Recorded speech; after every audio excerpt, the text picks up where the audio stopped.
शिवाय नमः ओम नमः शिवाय शिवाय नमः ओम नमः शिवाय शिवं शिवं सच्चिदानंद ओम आले वाजवा शिवं शिवं सच्चिदानंद ओम शिवं शिवं सच्चिदानंद ओम शिवं शिवं सच्चिदानंद ओम शिवं शिवं सच्चिदानंद ओम शिवं शिवं सच्चिदानंद ओम सच्चिदानंद सद्गुरुनाथ महाराज की महात्मा बसवेश्वर महाराज की पंचगुरु पंचाचार्य महाराज की सद्गुरु बसवलिंग शिवाचार्य महाराज की वीर रुद्र हनुमान महाराज की जय लक्ष्मी माता की भवानी माता की दुर्गा माता की भारत माता की सनातन धर्म की त्रैलोक्य संपदाल्लेख समल्लेखनवित्ते सच्चिदानंद रूपाय शिवाय ब्रह्मणे नमः यामाहुः सर्वलोकानां प्रकृतिं शास्त्रपारगाम् तां धर्मचारिणीं शम्भो प्रणमामि परं शिवम् वागर्थ विव संपृक्तो वागर्थ प्रतिपत्तये जगतपितरौ वंदे पार्वती परमेश्वरौ त्रिकालवंदनीय प्रातस्मरणीय पूज्य गुरुवर्यांचं स्मरण करून कलशारोहण निमित्त सर्व देवी देवतांच्या प्राण प्रतिष्ठापनाच्या निमित्त लगोळ या गावी अनेक माता यांच्या सहयोगाने तुमच्या सर्वांच्या समक्षम तुमच्या उपस्थितीमध्ये आज हे वैभवपणे आपण ठिकाणी पाहत आहोत.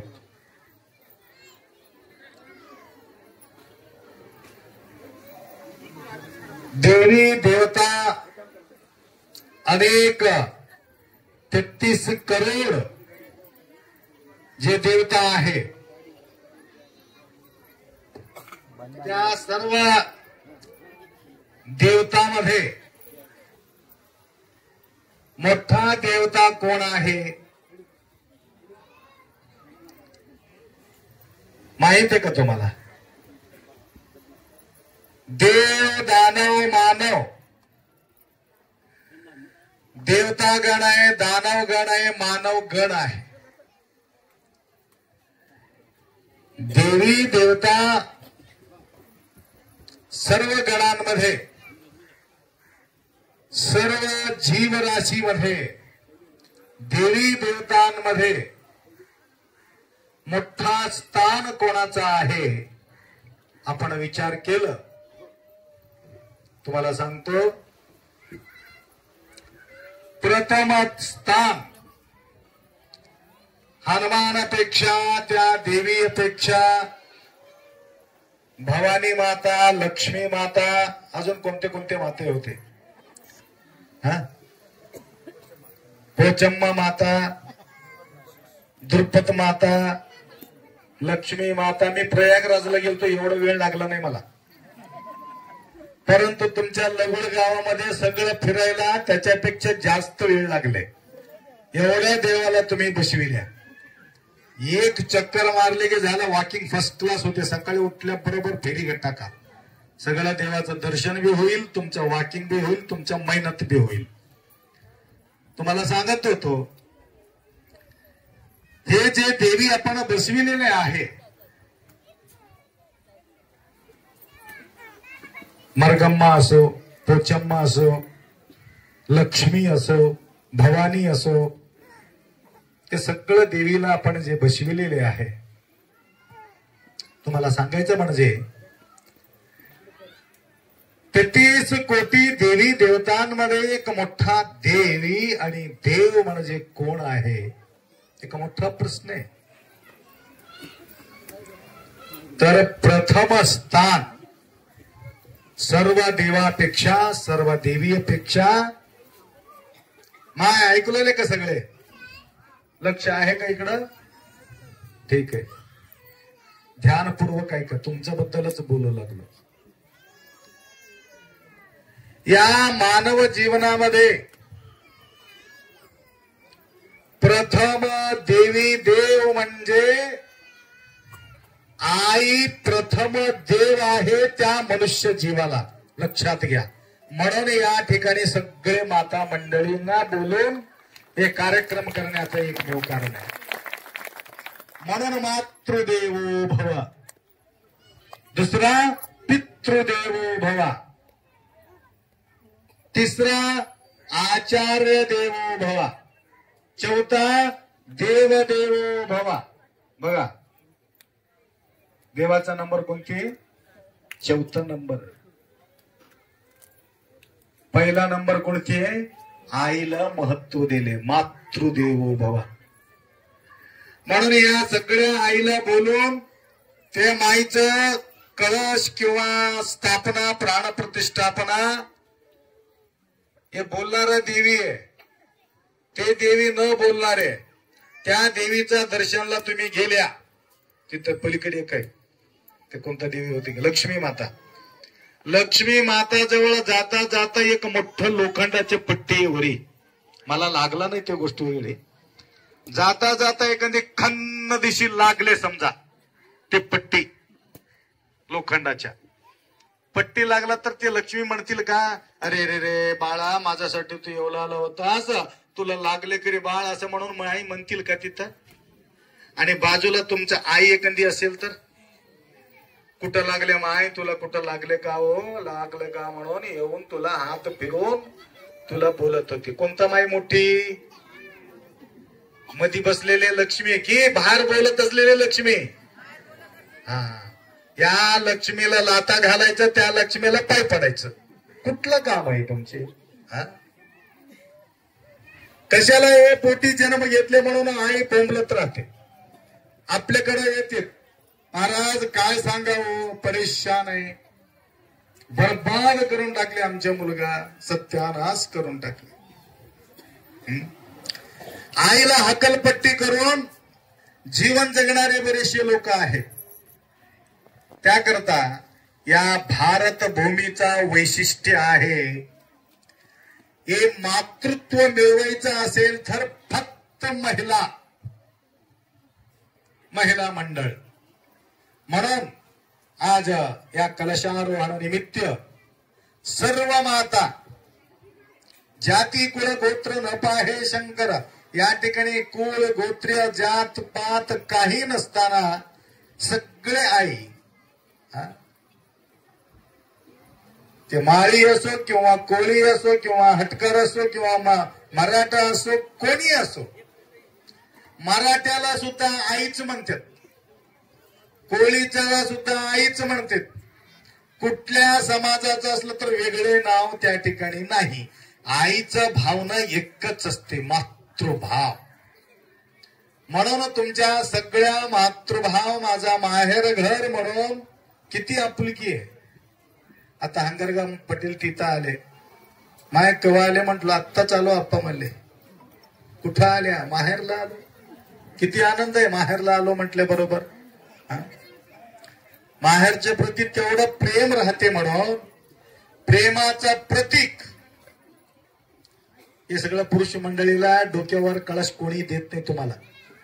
हा, कळश घेऊन जाते का मिरवणी करत? कोणाच्या डोक्यावर राहते कळश?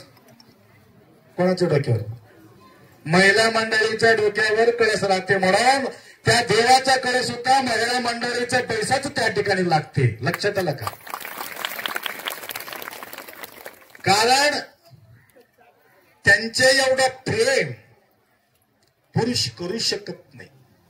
आईचा तुलना कोणीही करू शकत नाही. लक्षात आलं का? एक महाराजाकडे आले, आईचा महिमा काय आहे म्हणून विचारले. तू उद्या हे 5 किलोचं किंवा 2 किलोचं दगड घेऊन ये म्हणले. 2 किलोचा दगड घेऊन ये, तुला आईचं महत्व सांगतो म्हटलंय. नाही ऐकलेलं का इकडं? काय घेऊन ये? पेढा नाही, दगड घेऊन या म्हणले. 2 किलोचं 2 किलोचा दगड आणून दिला सकाळी आईचं महत्व ऐकण्यासाठी. महाराज एक टवेल घेतलं, दस्ती, त्या दस्तीमध्ये दगड गुंडाळून टाकला आणि त्याच्या पोटाला बांधलं. तू काय कर, उद्या मला आणून ते दगड दे म्हणले. 2 किलोचे दगड पोटाला बांधून फिरायला लावले त्याला. हे उगाच उगा आईचं महत्व विचारलं, हे काय दगड बांधून टाकले महाराज असं म्हणून दुसऱ्या दिवशी आले. काय महाराज, आईचं महत्व मी विचारलं तर मला पोटही दगड बांधून पाठवून दिला. त्यासाठीच म्हटलं 9 महिना 9 दिवस 3.5 किलो होता तो, फक्त 2 किलो दगड दिलो. 9 महिना 9 दिवस पोटामध्ये घेऊन कुठं न उचविरिता, तुला कुठं तकलीफ न होता, पोटामध्ये सगळं तुझं व्यवस्था करता. आणि जे बोलले ते बोलले प्रमाणामध्ये गप्प बसला नाही तो. माती खा म्हटलं तर सुद्धा माती खाल्ले, चिंच खा म्हणलं तर सुद्धा चिंच खाल्ले. आंबट, तिखट, गोड, दुसरं काय सांगू शकणार, ते बी खातात लोक. लक्षात आलं का? एवढं केलं तरी सुद्धा आई तुझ्यासाठी सगळे केले. 24 तास तुझ्या पोटाला बांधलेले दगड तुला वज्ज झाले. हेच तुझं आईचं महत्व म्हटलं. लक्षात आलं का? हे आईचं महत्व आहे. म्हणून या जगामध्ये पहिला नंबर 1 दर्जा आईला दिलं. मातृदेवो भव म्हटलं. आईचं ऋण फेड करणं म्हणजे भयानक कठीण आहे. किती जीव तळमळ करते त्यांचे, किती ओढ असते. माझा बरबाद झाला तर हरकत नाही, परंतु माझा लेकराचा भला व्हावा एवढंच अपेक्षा बाळगणारे एकमेव माता म्हटलं तर जन्म दिलेले आई. लक्षात आलं? आजकाल वातावरण भयानक बिघडलेले आहे. आई वजा झालेले, वडील वजा झालेले आहे. त्यांच्या सेवा करणं म्हणजे भयानक कठीण झालेले आहे. काय अपेक्षा केले.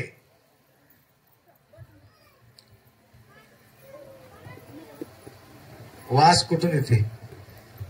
मध्ये काहीतरी हे लावल्यावरती आरती. ठीक आहे.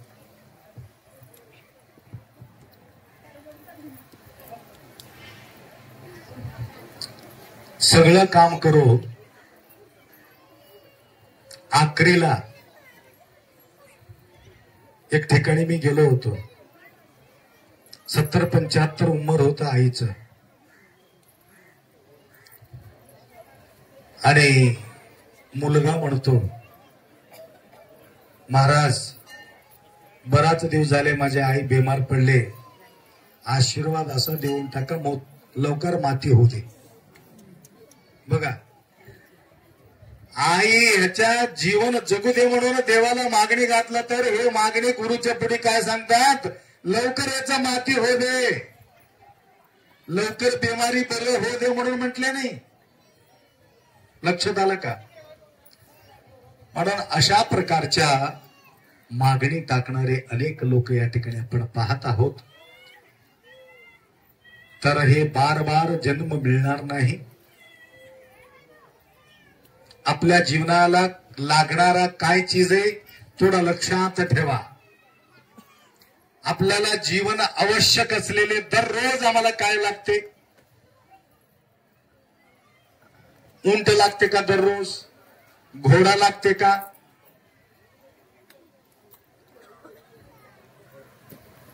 हत्ती लागते का, उंट लागते, घोडा लागते. हत्ती कधीतरी वर्षातून एक किंवा 10 वर्षातून एक वेळ तुमचा जुलूस काढायचा असला तर त्यावेळी ते लागतील.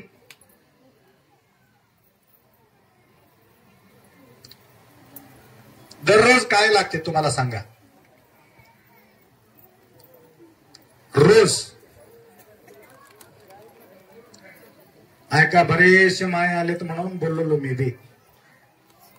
हे मोखा कधी मिळत नाही आम्हाला. तुम्हाला बी मिळत नाही, आम्हाला बी मिळत नाही. जीव लावून आलेले इथं. जीव लावून सुद्धा ऐकून घ्यावे दोन गोष्टी. दररोज काय लागते आपल्याला. रोज कळस तर चढत नाही, रोज तर देवी बसत नाही. काही देवी बसलेले, काही देवी उठलेले, काही देवी पळालेले आहेत. हा, मर्याम्मा आहे का इथं बाजूला? इथं बाजूला कोणता तरी देवी इथं उभा टाकले बघ. हा, द्रुपद माय तलवार घेऊन मागे लागले. द्रुपद माय. हा, तिथं एक माय खाली बसलेले आहेत, तुमच्यासारखं खाली बसले तिथं माय. तिकडे पलीकडे पोचम्मा माय. आणि तिकडे एक माय उभा टाकली. कशासाठी? एक बसलेले, एक उभा टाकलेले, एक मागे लागलेले. का? म्हणजे हे जीवन शाश्वत नाही. कधी ना कधी उभा राहावा लागेल, कधी ना कधी पळावा लागेल, कधी ना कधी बसावा लागेल. या प्रकारचे संदेश त्या मूर्तीच्या माध्यमातून आम्हाला त्या ठिकाणी सांगत आहे. तुम्हाला का सांगत होतो? रोज आपल्याला काय लागते माहित नाही. रोज आम्हाला गाडी नसलं तर चालते, उंट नसलं तर चालते, हत्ती नसलं तर चालते, घोडा नसलं तर चालते, अन्न नसलं तर चालते का? मूठभर अन्न पाहिजे आणि पाणी पाहिजे. झोपायला हे काय? दिवाणगी, दिवाणकी. हे एवढं बी लागणं मला झोपायला. याच्यामध्ये अर्थ लागते. पलंग मध्ये फक्त अर्धा झोपायला जागा लागते, एवढं लागते. गेल्यानंतर आपण जमा केलेले पैसा लोकांचा पाल होते. कोण वाटून घेतात काही पत्ता लागत नाही. तुमचा अलमारी काढून घेऊन गेल्यानंतर कोण? लोकांचा पाल पैसा. म्हणून साधून घ्यायचं.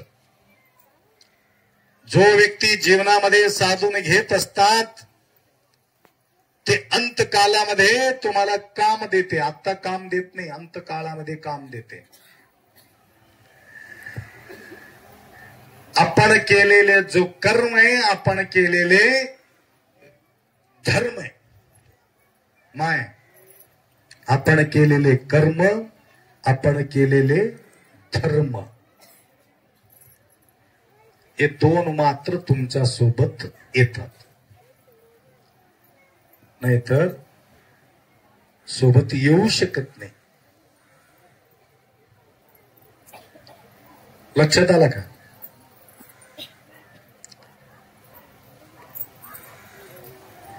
पूर्वी मी एक कथा सांगितलं होतं, लक्षात आहे की नाही सांग. एक व्यक्ती त्याच्या जीवनात काय गडबड केला नव्हता, त्याला पोलीस पकडले. अक्षरशः गडबड करणाऱ्या माणसाला पोलीस कधीही पकडतात. गडबड न करणाऱ्या माणसाला कशाला पकडते? गोंधळ करणारा माणूस या ठिकाणी पोलीस पकडून नेतात. गप्प राहिलेल्या माणसाला पोलीस कशाला पकडून जातात? अफरातफरी करणाऱ्या माणसाला पोलीस आले. या ठिकाणी अफरातफरी केलं तरी सुद्धा पकडतात. गेल्यानंतर अफरातफरी झाला असेल तर वरी सुद्धा तुम्हाला शिक्षा मिळतात. इथं बी शिक्षा आहे, तिथं बी शिक्षा आहे. इथं लपून लपून केलेले तिथं उघड पडते. आम्हाला कोणी बघितलं नाही म्हणून करत राहिलं. इथं तर तुम्हाला शिक्षा मिळत नसला तुम्हाला गेल्यानंतर तुम्हाला शिक्षा ऑटोमॅटिक त्या ठिकाणी मिळणार आहे. तर एक माणूस काय गडबड केला नाही. चंदू सारखा महाराज आता म्हणत होते ते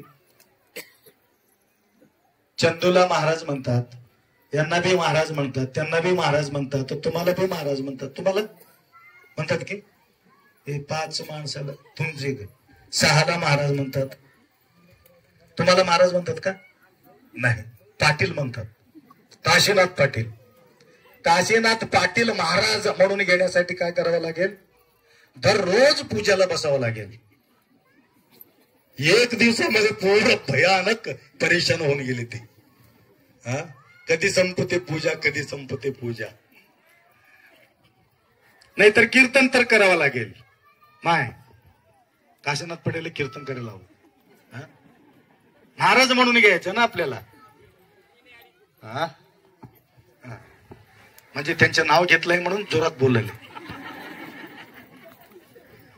दिगंबर महाराज म्हणतात तिथं दुसऱ्या गावामध्ये, कारण भजन करतात म्हणून महाराज म्हणतात. तसं चंदूला सुद्धा महाराज म्हणतात. महाराजाचा जोड लावतात म्हणून महाराज म्हणतात. महाराज नाव कधी येते? चांगलं काम करणारा व्यक्तीला त्याला महाराज असं नाव येते. लक्षात आलं का? सगळ्या महाराज होत नाही. महाराज म्हणून येण्यासाठी थोडं प्रयत्न करावा लागतं. आजपासून काशीनाथ पाटलाला सुद्धा काशीनाथ पाटील महाराज की जय असं म्हणायचं. कारण सुंदर पूजा केली. तेवढं खाली बसायला येत नसलं तरी सुद्धा खाली बसून गुरुमाऊलीचा पूजा या ठिकाणी केलेले आहेत. तर एक माणूस चूक नसताना सुद्धा कधी कधी गडबड होते. त्या माणसाला पकडले, पकडून पोलीस ठाण्यामध्ये टाकले. त्याला तुझं गलती झालेली आहे. त्याने म्हटलं मी गलतीच केला नाही. गलती केला नाही म्हटलं तर याला साक्षी कोण आहे? तू गलती केला नाही. कोणीतरी एक व्यक्ती तुला सांगायला पाहिजे की येऊन ही केस तर कोर्टापर्यंत गेलेली आहे, तुझं गलती नाही म्हणून कोणीतरी एक व्यक्ती सांगा. ऐकू येईल का सगळ्याला? तिकडं पाठीमागे ठीक आहे. एक व्यक्ती बी तुझा गलती नाही म्हणून कोणी सांगितलं तर आम्ही तुला मोकळं सोडतो. विश्वास होता त्यांना. एक 2-3 दोस्त होते, जीवलग मित्र. आपत्कालेषु मित्रेषु, आपत्कालामध्ये जो आपल्याला मदत करतात तो खरा मित्र आहे. आपत्काळ आले की पळून जाणारे मित्र कधी होत नाही. आता आम्हाला काहीतरी विचारतील म्हणून गाव सोडून पळून जाणारे बी लोक राहतात. जीवावर दोस्ताला जीवावर आले यांना दोस्त मला येऊन काहीतरी विचारतील म्हणून गाव सोडून सुद्धा दूर जाणारे काही लोक आहेत. आपत्कालामध्ये मदत करणारे. त्याला लक्षात आलं चंदू महाराज आहेत, दिगंबर पटेल आहेत, काशीनाथ पटेल आहेत, अजून तुमचं नाव काय? शाहीनाथ महाराज आहेत. कोणी तरी एकटा येऊन सांगतील माझा जीव त्यांच्यावर आहे, मी इमानदार माणूस आहे, त्याला माहिती आहे. जाऊन एक व्यक्तीला भेटले, पाटील साहेब माझ्यावर जीवावर संकट आलेले, फक्त तुम्ही काय करा, पोलीस स्टेशनला येऊन हे माणूस निर्दोषी आहे, हे माणूस तसं करू शकत नाही असं म्हणून एखादी तुम्ही सांगितले, पोलीस मला सोडणार आहे. चला म्हटलं. त्यांनी म्हटलं तू इमानदार आहे, चांगला माणूस आहे, अप्रतपरी करणारा नाही, मला माहित आहे म्हणलं. तुम्हाला माहिती हो तिथं येऊन सांगा. मी तिथं येऊन सांगत नाही, इथं बसूनच सांगतो म्हणले. पोलीस स्टेशन पर्यंत मी येईना. आता पोलीस स्टेशनला जाऊन सांगितल्याशिवाय त्याला सोड ना. शाहीनाथ महाराज जवळ आले. शाहीनाथ महाराज चला हो काहीतरी करा, थोडं सांगा. त्यांनी म्हटलं त्यांच्यासारखंच होती, इमानदार आहे, तू बेमान नाही, अप्रतपरी नाही, बरोबर आहे, परंतु मी अर्धा वाटावर येतो आणि तिथं येऊन सांगतो, परंतु तिथपर्यंत येऊन सांगणार. आणि तिसऱ्या माणसाला विचारले, चंदू पटेलला, चंदू महाराज सांगा हो कसं तरी. त्यावेळी त्यांनी सांगितलं, बघा पोलीस स्टेशनच्या दरवाजापर्यंत येऊन मी सांगू शकतो, बरं आत येऊन सांगू शकना. बघा तुम्ही काही म्हणा म्हणलंय, परंतु आत येऊन सांगितल्याशिवाय आम्हाला सुटका होत नाही. आखरी राहिली एक दिगंबर पटेल की दिगंबर पटेल राहिले. पाटील साहेब लास्ट तुम्हीच हो. ते आम्हाला काही धोका दिला नाही, माझा तारीफ केले, मला आनंद आहे, परंतु पोलीस समोर येऊन सांगायला तयार नाही ते लोक. काय करावं, तुमच्यावर एक आस आहे, परंतु माझा सुटका व्हायचा असेल तर तुला तिथपर्यंत यावं लागेल. काय भीती आहे म्हणलं, तुझा एवढा इमानदार माणूस हुडकलं तर मिळणार नाही, असं कसं तुला पकडते. चला येतो म्हणले, सोबत निघाले. तड तड तड तड तड. भीती कशाला, इमानदार व्यक्तीला बोलण्यासाठी भीती कशाला, मी बोलतो म्हणले. गेलं पोलीस स्टेशन मध्ये, पोलिसाला सांगितलं, साहेब कशासाठी पकडले याला, असं असं यांच्यावर आरोप आहे. ते आरोप सगळं खोट आहे, पाहिजे असलं तर मला पकडा तुम्ही, परंतु या माणसाला बिलकुल तुम्हाला पकडायचा अधिकार नाही. असे माणूस आपला भारतामध्ये मिळणार नाही, जगामध्ये सुद्धा मिळणार नाही. अशा माणसाला तुम्ही कशाला पकडला, सोडून द्या म्हणले. आम्हाला बी एवढंच पाहिजे होतं, यांच्याकडून बोलणारा माणूस सोडून देतो म्हणले. आता दृष्टांत झाला, आता तुम्हाला लक्षात सांगतो. माणूस ज्या वेळे मरते, माय పదగాల ఎవరో తెలుగులో మాట్లాడుతుండే, అప్పగారు మీ తెలుగు చెప్పాలి, నాకు తెలుగుది మరాఠీ అని తిన్నాను ते बाई म्हणत होती. मला ते इथं लोकलमध्ये येऊन तेलुगू बोललं तर लोक काय म्हणतील, मलाच पहिले तेलुगू येईना. शिस्त गाणं म्हणत होती ती माय त्या लक्ष्मी जवळ. लक्ष्मी వచ్చింది मंदिर तयार అయింది, हा जागा मंची गुंदी, काय काय बोलत होते. मला त्या बोलण्यामध्ये एवढा आनंद होता. ते आईचं फार सुंदर बोलत होते, खुश होऊन बोलत होते. काही लोक घर बांधून गाणं म्हणतात, काही लोक काय शेत घेऊन गाणं म्हणतात, गाडी घेऊन गाणं म्हणतात, परंतु ते मंदिर बघून, ते आईला बघून ते आनंद मानणारे ते आई त्या ठिकाणी आम्हाला दिसलं. खरं आई म्हणजे ते आहे, आला का लक्षात. म्हणून असा भावना आपल्या जवळ जागृत होणं जरुरी आहे. त्याकरता तुम्हाला बोलत होतो, ज्या वेळे पहिला दोस्त म्हणजे पैसा. पैसा पैसा काय म्हणते, मी अलमारीमध्येच राहतो, तुझ्या सोबत येईना म्हणून मेल्यानंतर ते अलमारीमध्येच बसून राहते, सोबत ते येत नाही. दुसरा माणूस कोण आहे, अर्धावट वाटावर येणारे, म्हणजे काही दोस्त. आता आम्हाला वेळ नाही, आता इथंच थोडा भेट देऊन आम्ही जातो, आम्हाला मातीपर्यंत येणं होत नाही म्हणून अर्धावट जाणारे काही लोक राहतात, ते परिवार. तिसरं आहे, ज्यावेळे ते मड मधी ठेवून माती करून, घर बनाए दरवाजा नाही, पडोशी भोवतही लेकिन बात नाही म्हणून ज्यावेळे माती करून वापिस निघून जातात, परंतु मातीमध्ये कोणी सोबत बसत नाही. परंतु चौथा दोस्त तसा नाही. त्यांनी मेलं तरी सुद्धा त्याच्या सोबत जाणारा कोण आहे म्हटलं तर तुम्ही केलेले पुण्य, तुम्ही केलेले धर्म तुमच्या सोबतच येते, दुसरं काही होऊ शकत नाही. धर्म कीर्ती द्वयस्थिर. त्या प्रकारे आज सगळे माता घडले तेवढा त्यांच्या सेवा त्या ठिकाणी घडलेली आहे.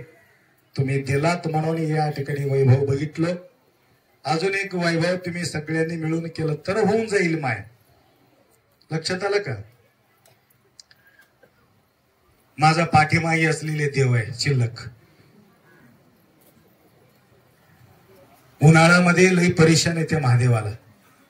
महादेवाला मंदिराचं गरजच नाही. उघडं राहणारा महादेव आहे, कुठं बी हिंडत राहतो. परंतु माझा महादेवाला सावली पाहिजे म्हणून तुम्हाला वाटत असेल, माझा भाव तुमच्या जवळ जागृत होत असेल, फक्त महिला मंडळाला सांगत नाही, वरी बसलेल्या लोकांना सांगू लागलो तुम्हाला, तुमच्या लक्षात असो तर ज्या ठिकाणी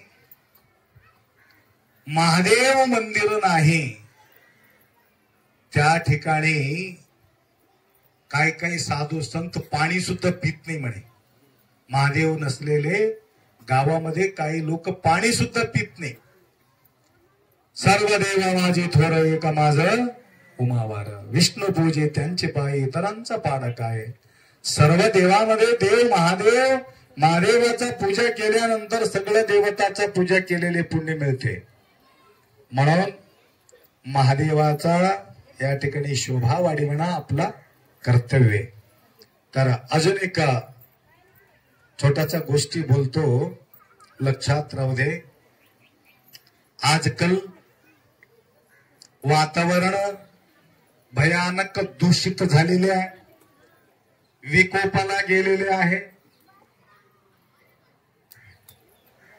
विपरीत काले विनाश बुद्धी विनश्यंती, प्रीत बुद्धी विजयंती. आपल्या जीवनात विजय मिळवून घेण्यासाठी प्रीत बुद्धी पालन करावं लागेल. विपरीत बुद्धी काय करते? विनाशाला कारणीभूत होत असते. अशा प्रकारच्या विनाशकारी विचार आपल्या मनात येता कामा नाही. म्हणून आजकाल सांभाळणं फार गरजेचे आहे. माय लक्षात ठेवा. जाता जाता एक महत्वाची गोष्ट बोलतो. पूर्वीच्या जमान्यामध्ये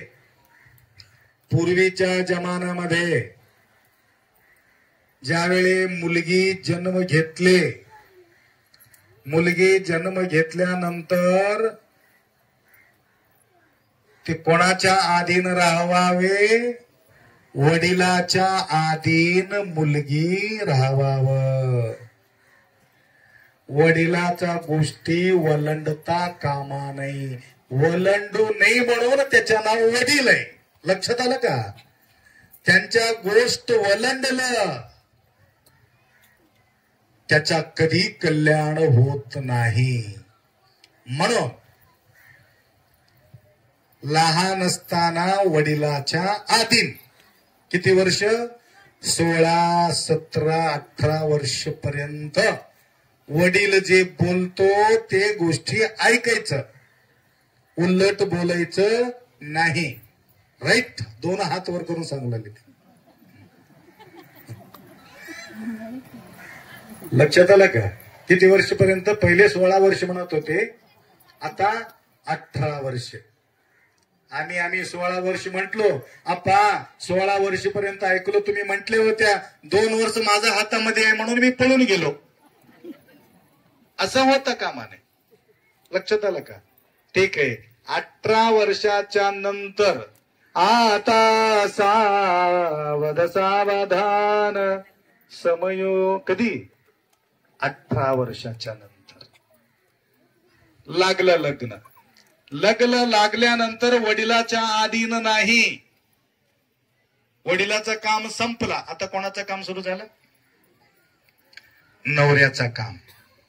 नवऱ्याचा आदिन. स्त्री कधी स्वतंत्र राहू नये. पहिले कोणाच्या आधीन होते? वडिलाच्या, नंतर नवऱ्याचा. आता नवऱ्याचा आधीन किती वर्ष?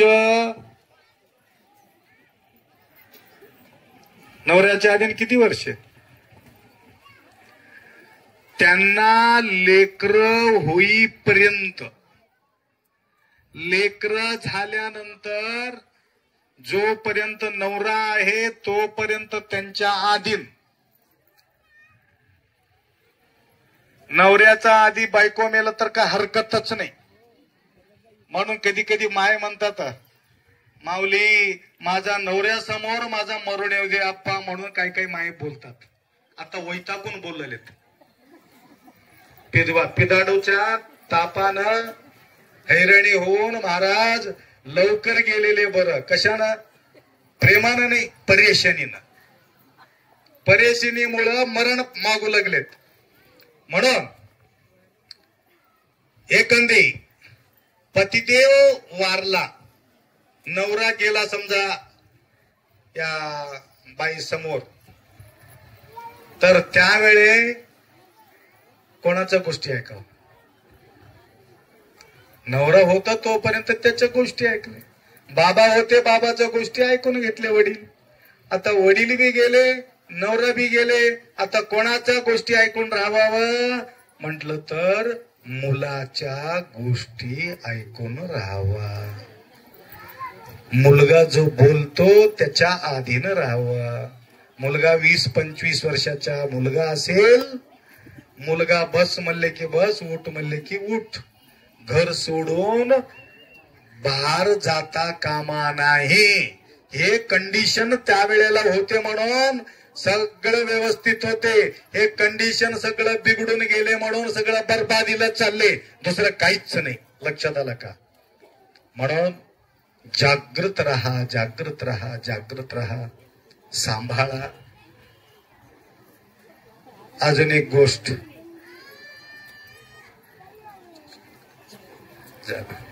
लास्ट गोष्ट बोलतो तुम्हाला. मोबाईल मात्र गरज असेल तरच मोबाईल जवळ द्या. मुलगी असो किंवा मुलगा असो. मेसेज करला तर मी या ठिकाणी येवलो, त्या ठिकाणी तू ये. काय बोलायचं गोष्टी आहे का? मी खरं बोलून महाराज असं बोला का मला तुम्ही बोलेल नंतर बोला न बोला, परंतु हे सगळं बरबादीला कारणीभूत आहे. जोड लावणारा मध्यंतराची गरज नाही, मोबाईलच जोड लावून टाकते, सगळं बरबाद करून टाकते. म्हणून दोन गोष्टी त्याच्यात आहे. तुमचं कल्याण करून घेण्यासाठी सुद्धा मोबाईल मध्ये गोष्टी आहे आणि तुम्हाला बरबाद करण्यासाठी सुद्धा मोबाईल मध्ये गोष्टी आहे. जे चांगल्या गोष्टी तुम्ही बोलल्यानंतर चांगलं येत राहते त्याच्यात. वाईट गोष्टी तुम्ही बोललात, वाईट गोष्टी. मी एकाला विचारलो, ते मोबाईल चेक करणाऱ्या माणसाला, त्यांनी म्हटलं कोण काय बघते मला कळते म्हणलं. त्याने ते मोबाईल शोधणारा माणूस, तुम्हाला कसं कळते? त्यांनी आराखडा करून दाखविला. महाराज तुमचं प्रवचन 18 वर्षाच्या लोक एवढं पाहिलेले आहे, 50 वर्षाच्या लोक एवढा तुमचं प्रवचन ऐकलेले, 70 वर्षाच्या लोक एवढं तुमचं प्रवचन ऐकले. म्हणून मला आकडा देऊन टाकला. तुम्हाला कसं कळालं हो म्हटलं? त्यांनी सांगितले या प्रकारचे राहते आणि कोण काय बघते तेही सुद्धा आमच्या जवळ लिस्ट राहते म्हणले. त्या नंबरवर त्यांनी शोधते. त्याकरता तुम्हाला बोलायचं असलं तरी सुद्धा सावधानपूर्वक बोला. रेकॉर्ड करून तुमचा सत्यानाश करणारे काही लोक राहतात. दुसऱ्याबद्दल बोलायचं, पहिले त्यांच्याबद्दल शिव्या द्यायचं, ते माणूस बेवकूफ आहे, मूर्ख आहे, असं तसं म्हणायचं आणि त्याच्या वीक पॉइंट सांगून टाकायचं. यांच्याकडून बोलून घ्यायचं, रेकॉर्ड करायचं. बघा तुम्हाला असं म्हणत होतं, बघा माझ्याकडे रेकॉर्ड आहे. आता गरफोडीचं ना ते. त्याकरता मोबाईल पासून सावधान राहा. आणि या कार्यक्रमासाठी आपले शाईनाथ महाराज, कोणतं गाव? पाचपिपरी आहे म्हणून 5 महाराज आहेत, 6 महाराज आहेत. 5 पिपरीवरून 6 महाराज आलेले आहेत. फार सुंदर सगळ्या देवाजवळ सगळं कळस स्थापना करून सगळं व्यवस्थित करून सकाळी प्रातःकाळी लवकर पूजा सुरू करून सर्व देवी देवताच्या आवाहन करून प्रतिष्ठा त्या ठिकाणी केलेली आहे। या कार्यक्रमासाठी अनेक भाविक भक्त जात पात न पाहता सर्वांनी मिळून या ठिकाणी तुम्ही सेवा केलात। त्याच प्रकारे महादेव सुद्धा कोणी गोत्राचा नाही सूत्राचा नाही, सगळ्या देवाचा देव महादेव असल्यामुळे तुम्ही सगळ्यांनी मिळून त्या देवाचंही सुद्धा काम पुढे करतील म्हणून आम्ही अपेक्षा बाळगतो। आणि सर्व माता मंडळ या कार्यक्रमासाठी सेवा केलेली आहे। कळशा आरोहणासाठी त्यांना काही देणार आहे की नाही गिफ्ट सगळ्याला? बाबा बाबा बाबा सगळ्याला गाय वासरू म्हणे। वा वा वा वा, आम्ही पहिल्यांदा ऐकलो सगळ्याला गाय वासरू। हा तेवढं अजून एक काना चांगलं विभूती देवलेलं सांगा म्हणा। विभूती गाय सोबत वासरू सोबत एक विभूती देवलेत बघा किती मोठ्या मनाचे आहेत। अजून लड्डू बी आहे म्हणे। किती हुशार लोक। एक माणूस घेऊन गेले होते महाराज कोटिलिंगेश्वराचं दर्शन घ्या म्हणले। कोटिलिंगेश्वर मी म्हणलं जाऊन बघितलं कोटिलिंग कुठं आहे? हे नाही ह्याच्या नावाच कोटिलिंग आहे म्हणले। कोटिलिंग हुडकत बसू नका। तसं गाय वासरू काय दूध पिळायचं पिळायचंच पिळायचं पिळायचंच पिळायचं, त्याच्यामध्ये उरलं तर आम्हाला बी थोडा द्या गायचं तू। तर अशा प्रकारचे शुद्ध भावना बाळगून गुरुमाऊली तमलूरकरच महाराज या ठिकाणी यायला पाहिजे असा इच्छा बाळगलेले सगळं भाविक भक्त आज आपल्या हाती या ठिकाणी कळस चढविलेले आहेत। तर सांगायचं तात्पर्य या ठिकाणी तुमचा अतूट श्रद्धा भक्ती। आज एक विशेष दिवस आहे, असला तसला दिवस तुम्हाला दिलेले नाही। आज अमृत योग आहे। अमृत योगामध्ये त्या ठिकाणी आपण कळस स्थापना केलेले आहेत। तर तुम्हा सगळ्यांचं हितचिंतन करतो। गोंधळ घाई न करता या ठिकाणी आरती होईल एवढा बघा। आज तुम्हाला त्रास होऊ नये म्हणून वीररुद्र हनुमान महालक्ष्मी माता दुर्गा माता धुरपत माता सगळे मरियम्मा माता सगळ्यांनी एवढा तुमच्यावर कृपा केलं। आज बिलकुल ऊन नाही, एकदम थंड सावली तुम्हाला दिलेली आहे। हे भगवंताच्या कृपा म्हणून समजून घ्यायचं। आईचं सावली याला म्हणतात। माय आणि आई हे दोघांचं सावली या ठिकाणी आम्हाला पडलेले आहे एवढा अपेक्षा व्यक्त करतो। आता आरती होईल, आरतीच्या नंतर तुम्हा सगळ्यांना दर्शन मिळेल। आरती शिवराजा पद्मस्वामी महाराजा वेदांताचे सार मुखे पेरिले वेदा। आरती शिवराजा समाधी मास्तळे सर्प व्याघ्रांचे जाळे निरावेर श्वाप देहो समादृष्टीने न्याळे। आरती शिवराजा शिवभक्ती लोप झाले विश्व शिवमाय केले ग्रंथ परमरस्य गुह्य प्रगट केले। आरती शिवराजा अभंगी निरूपणा अनुभवेल ज्ञान आनंद शिवदासा सर्व शुभ कल्याण। आरती शिवराजा आरती शिवराजा मन्मस्वामी महाराजा वेदांताचे सार वेदांताचे सार मुख पेरिल वेद। ओम आरती शिवरा सांबरी नमः पार्वती महादेव। श्रीमद गुरु गुंजाचार्य महाराज की जय। सद्गुरु सुरेंद्र शिवाचार्य महाराज की, सद्गुरु शिवानंद शिवाचार्य महाराज की।